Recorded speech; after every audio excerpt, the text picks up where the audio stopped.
The Indians showed him how to grow food, how to eat, and the whole feast of Thanksgiving was them celebrating this massacre that they had done.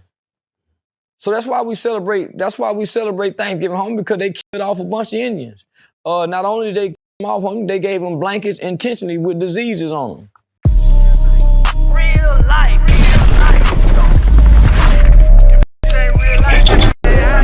It ain't real life. Just ain't real life street stars. You know what time it is.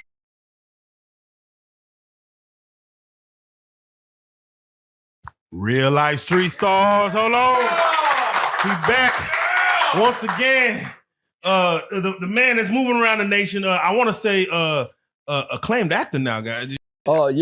Yeah, you know, NLE Chopper put me in the short film, Nightmare on Cottonwood. Yeah, 1 year ago, Halloween. Yeah, 1 year ago, Halloween, with some very big names, Casanet, Funny Marco, DDG, Ben, Sukiana. So, you know, I got to go in. I had a script, but they let me ad-lib toward the end too. Yeah. And so from there, man, it opened up some more doors. Quick question I have to ask. There was a meme going around saying Charleston White took his eye out on camera. Yeah, that was in there. So I did that. That was an impromptu.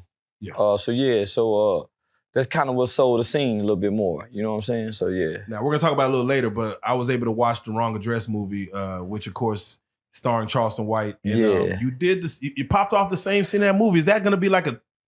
Did the director ask you to do that, or you just say, "Let me go and do that, show how real this is"? No, that's how I wake up in the morning, and you know, it's a prosthetic limb, so I have to clean it. You know what I'm saying? Cause you touching your eye, you rubbing your eye, so it can get infected just like any other open wound. So that was part of the morning routine. So I was really playing me, but not me, cause I'm not a grandfather. Yeah. So yeah, so that was that was the morning routine. So I just threw that in there. Now, and I know that captivates people. Now, on the trailer, I haven't got to see the movie yet, but on the trailer, there was a scene where you're in the interrogation room. Yeah. There was a lot of emotion. You know, are you pulling something from this, or is this how you yeah, nigga, I've been in the interrogation room a few times over the last 3 or 4 years. And a nigga want to cry. You know what I'm saying? They cut out most of it. But now, homie, it's a part where I jump up, I'm about to cry. You know, because we trying to solve my grandson's death, who killed him. And they treat me like I was a suspect.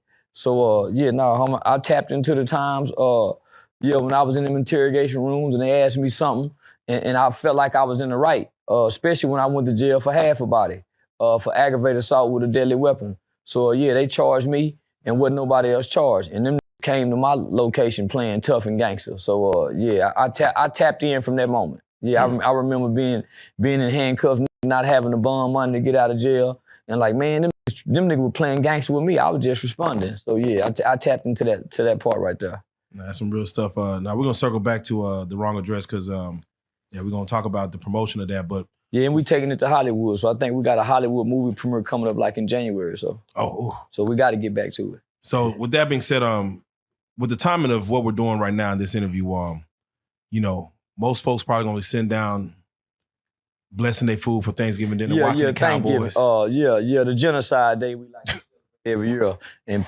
we don't thank God for nothing else until Thanksgiving. We complain about more. We complain about our job. We complain about our living situation. But on this one day, we all want to play like we thankful, and in the process of being thankful, we sinning by gluttony. We overeating, we go throw away more food than we digest or give away, and we hollering we thankful. So I call this the holiday. This the holiday. Motherfucker ain't thankful for a motherfucker thing, because you ain't gonna go feed the poor or the homeless. You're gonna throw away most of the stuff that you're gonna overcook. It's the day. Do you not feel the love of family that comes around Thanksgiving time?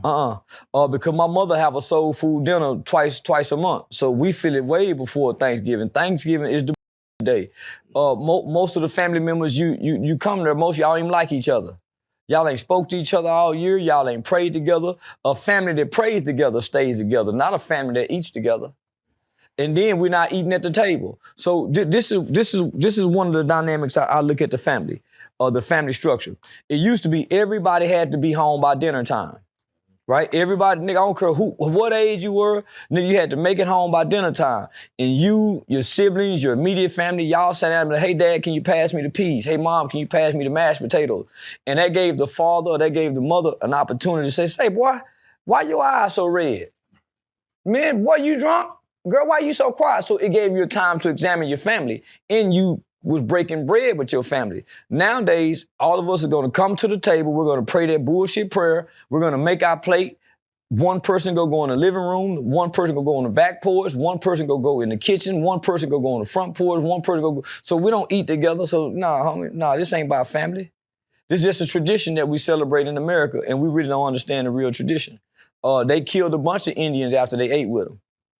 Slaughtered them. Yeah, so don't y'all forget that shit, nigga, while y'all playing like y'all thankful for some bullshit. So hold on, wait. Social media, do you feel like, because it used to be your family all over the country, y'all come together for something like Thanksgiving to see the family members. You feel like social media might have, like, you know, kind of killed that? My auntie and uncle was fighting long before social media got there.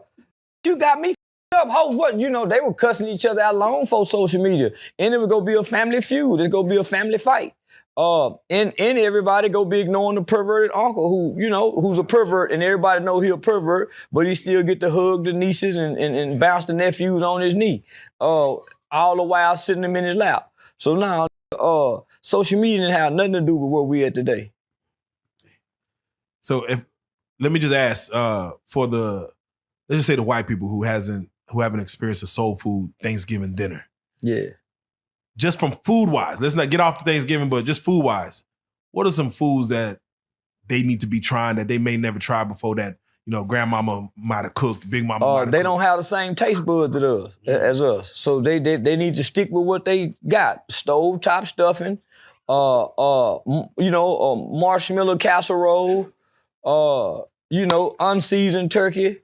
The yams with the marshmallows covered. No, they need to stick to what they sticking with, and we stick to what we sticking with. We wasn't supposed to never eat at their restaurants, no way. That was Dr. King's dream to make a nigga leave mom and pop in them spots to go to Steak and Ale, Red Lobster. Nigga, we wasn't supposed to never cross over and eat what they eat. The sit-ins. Eating apple pies and we like pecan pies, nigga. Give me some advice, because I have a blended family, and I have some. For the first time, I'm celebrating Thanksgiving with Caucasians. You must got a white girlfriend. Nah, she biracial. Oh, okay. I understand that. My son got a biracial daughter, and he biracial. And I say some mean thing about white folks in front of her and forgetting she got a white mama. So I'm sorry, mama. Yeah, I'm sorry. And my mama got her mama. Boy, don't do that. Yes. So monitor your tongue. Yeah, monitor your tongue. So, try to make them feel welcome. But believe me, they understand. Because when they go over to that side, they say about us that we ain't never heard. So I got to say, on the flip side of that, for that obese uncle who shouldn't be eating nothing, what advice can you give that, the one that just come over, the ones that come over just to eat when they know they should be? Man, shouldn't nobody be hiding by, we want to thank God for this day. Because think about this, homie. We're going to overstuff ourselves. On this one day, we go eat to our stomachs bust. And it's some starving children out there. And stop giving away turkeys to homeless. Where they go cook them at? Yeah, I never understood that. A raw motherfucking turkey. Yeah. And then, nigga, most of the turkeys I sold them when I was poor. I went and gave mama one. Homie, most people come get turkeys, don't need turkeys. I don't need turkeys, homie. When did this they need a job. When did this disdain for Thanksgiving start with you? Was that like young or something? Or? I never understood it. Because if you paid attention in school, it wasn't peaches and creams with the white man and the Indians. He tricked them. The Indians showed him how to grow food, how to eat, and the whole feast of Thanksgiving was them celebrating this massacre that they had done. So that's why we celebrate Thanksgiving, homie, because they killed off a bunch of Indians. Not only did they kill them off, homie, they gave them blankets intentionally with diseases on them. Chicken pox, mumps. Homie, that's why we have to have immunization shots because of what they did to the Indians. Damn. Should black people, like, you know, how Patti LaBelle did, should we, I mean, she made a bag off of Thanksgiving selling them patty pies. Should we like look into like, just make money off this holiday? Well, this is a capitalist country. Like the old say, nigga, every day you got to wake up and have something to sell in America. Nigga, everybody got something to sell to you. Only white people's stores are closed on Thanksgiving. You can still go to the Arab stores. You can still go to the Chinaman stores. Nobody else is shutting down, nigga, on the white boy holiday but the black boy and the white boy.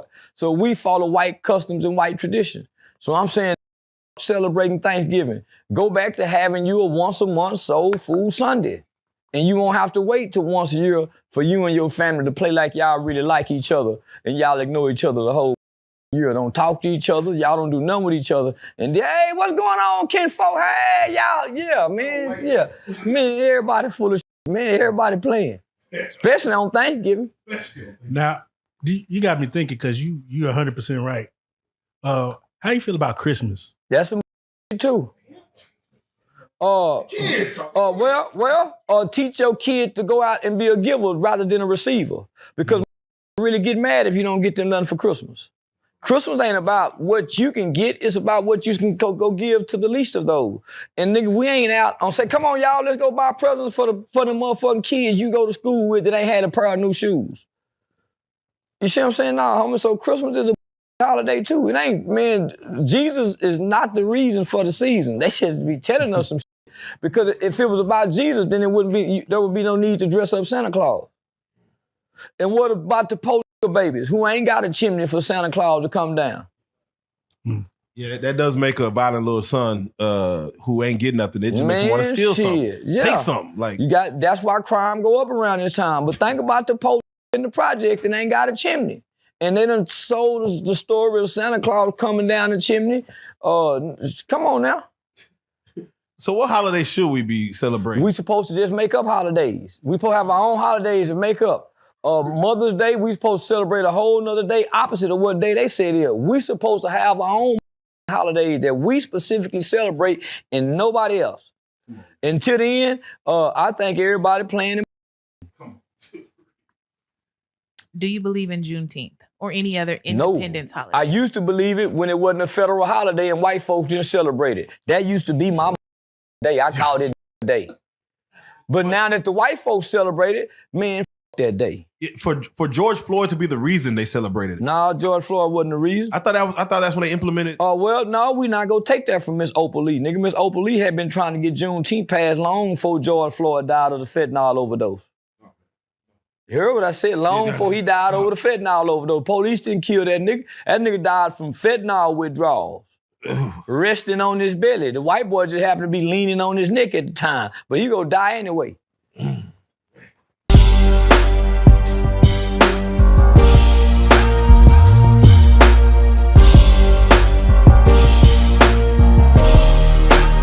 Shout out Reallyfe Street Starz, nigga.